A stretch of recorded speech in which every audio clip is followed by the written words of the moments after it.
Now, from South Seminole Academy in Castleberry, Florida, direct from the third floor of building number 3, this is South Seminole News.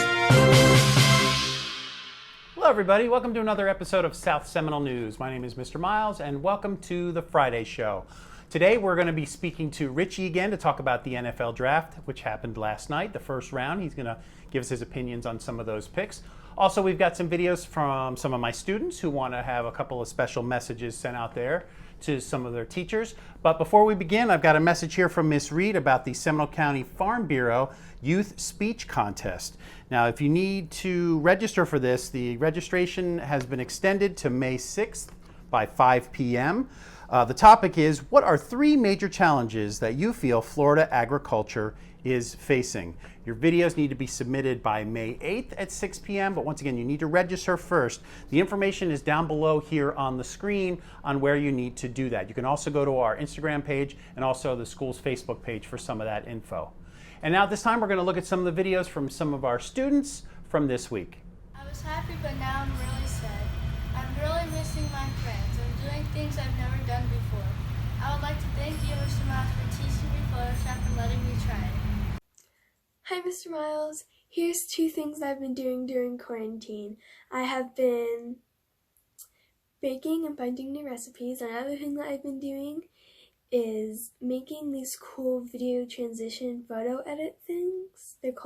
I call them edits, of my favorite YouTubers. So, hope that everyone's staying safe during quarantine. And yeah, don't forget the storm. When I heard that we weren't going back to the school for the rest of the school year, it made me kind of sad, but happy at the same time, because I won't get the chance to say bye to all my friends and teachers physically, and saying it online isn't the same. I was happy because now we get a super long break to basically do whatever we want. For all my teachers out there, I just want to say that I miss being in your class, and hopefully you're all safe and sound, and I'll try to visit you next year as well.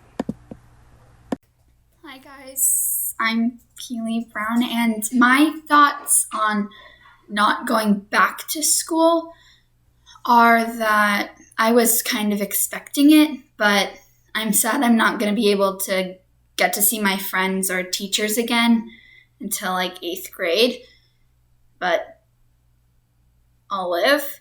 And message for teachers, don't give too much hard work, teachers, because, I don't know, my brain's not here. Bye. Welcome back. I'm Eugenia McCormick, and today I'll be answering 2 questions for you. Question number 1 is, what are my thoughts on us not going back to school this year? My thoughts on us not going back to school this year is it's good for everybody to stay safe, but I feel bad for the 8th graders because they don't get to spend their last day of middle school with their friends. So to all the 8th graders, I wish you good luck in high school. Question number 2 is, what message do I have for my teachers? My message for my teachers is thank you for answering all my emails promptly and well, and thank you for giving us reasonable work. Also, please stay safe and have a good summer. Bye. Hello everyone, welcome back to the Friday show again. It's me, Amelia, and today I'm going to be talking about the fact that school is being closed for a longer time and my opinion on it. So my opinion on the whole school closing for the rest of the year thing is I think it is necessary to take those precautions just to keep the virus from spreading, and it's important so that we take this seriously, because if we don't take it seriously, it could end up worse, and there could be more people sick, there could be a worse outcome for this, and we just got to stay strong and get through this together and have fun in our quarantine while doing home learning, which is actually going pretty well for me. I kind of like home learning, but we hopefully will be back to school by next year, and this coronavirus will be away by then. And my message for my teachers is that thank you for still helping us through this difficult time and doing the effort to provide us with lessons while we're at home, just to keep our brains going and to keep us learning the lessons and the materials that we need to know. And just thank you for supporting us overall. I miss all my teachers, I miss all my friends, and it's been a little bit rough, but we will get through this together, and we will hopefully see you next year at school. So, What's up and welcome back, Hurricanes. I'm Richie, and today I'm going to be doing a little bit of a draft review, talking about my favorite picks in this year's draft. The first round happened yesterday, and some of my favorite picks were early on. The Bengals took Joe Burrow, which is a no-brainer. Redskins took Chase Young. I'm kind of happy that the Lions did not trade out of the third pick, and they were able to take a franchise corner at that position to take the replacement for Darius Slay. They took Jeff Okudah. The Giants kind of pulled a stunner when they took Andrew Thomas, but still, it was a nice pick, and they'll be able to protect Daniel Jones and Saquon. But my favorite pick by far of the draft was when the Dolphins took Tua, because there's a lot of speculation that they weren't going to take Tua because of his injuries, but I'm going to be honest, I cried tears of joy when they drafted him. It was probably the happiest moment as a Dolphins fan since the Miami Miracle a year ago. But it was a great pick. I think Miami's going to benefit from it. Just give Tua a year to rest under Ryan Fitzpatrick, learn some stuff, and then hopefully he'll be an impact player as soon as his second year. There were some other picks that I liked. I liked that the Chargers went ahead and took Justin Herbert because that's a guy who I think could really fit the Chargers scheme. He could also get that year under their quarterback, Tyrod Taylor. Just get a year to rest, get a year to see what it's like to be a quarterback in the NFL. So when he comes his second year, he'll be able to snap right away, make an immediate impact.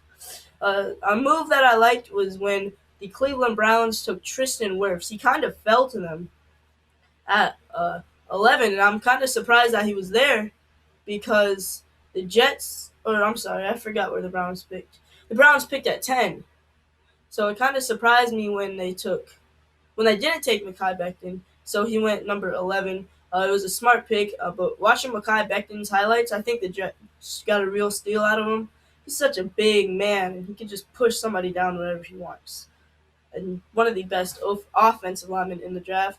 And there are some surprises that some guys went into the second round.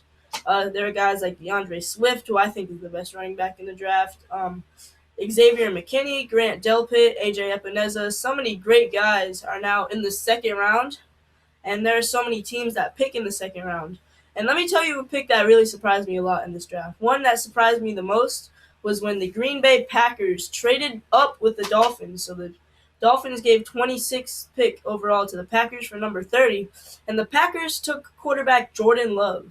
Now, this surprised me a lot because they still have Aaron Rodgers. They went to the NFC Championship game last year and went 13-3.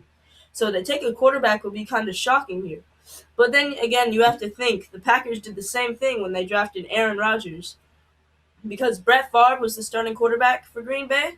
And then when they drafted Rodgers, it took him 3 years to start for him to just be the starter. I wonder what's going to pan out for Jordan Love here. When they took Jordan Love, I couldn't have been more surprised. I really thought they traded up for some offensive line or some defensive help, but they took a quarterback, which is crazy thinking about the success Rodgers has had last year. I wonder if it would have been different if he would have taken them to the Super Bowl. Well, that's it, and thank you everybody for watching. And day 2 of the NFL Draft is tonight, with day 3 being tomorrow.